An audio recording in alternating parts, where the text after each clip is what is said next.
Hello and welcome to Third Shift Comics. Today we're going to dive into Joe Kelly's second issue of The Amazing Spider-Man. This is legacy number 966. This issue starts off right where the last one left off, with Spider-Man crashing through a window and his villains following him. And while fighting, Pete sees memories of him and Brian when they were kids. As the reader, we see that Spider-Man is fighting no one and is wrecking a city street by throwing cars around thinking he is taking on his rogues gallery. Then boom, he's back at Rand Enterprises and has no idea how he got there, and asks if this is a dream. After talking to his boss and losing time again, he is in Brian's lab where Brian shows him all the fungi he has grown, the good, the bad fungi included.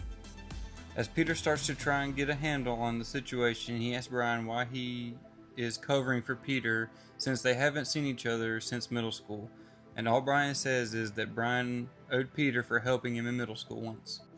Peter is remembering a time where he was running from the cops and then he loses time again.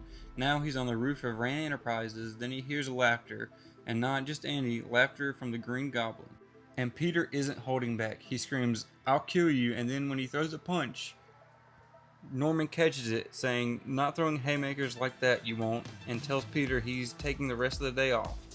Now we are shifted to the FDA building where Hobgoblin is talking to someone about not killing Spidey when he was pumped full of drugs. Hobgoblin tells them to kill him or don't come back. Then the building blows. Back with Peter and Norman, they're going over Peter's blood tests and realize that Peter's been drugged with a ton of compounds.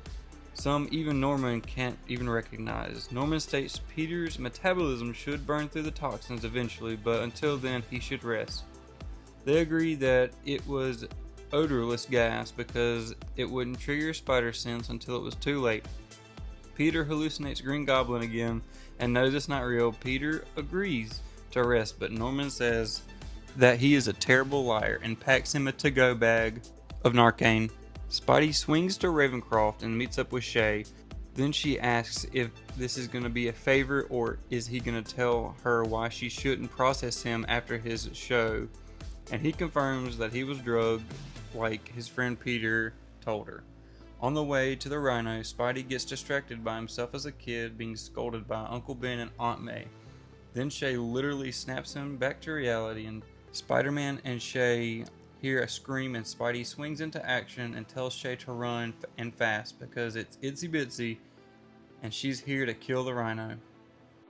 I really like this issue. It was very safe still and the action scene was really cool even though it was all in Peter's head, and they make a couple of jokes about him not liking Kias because he threw a couple in the street.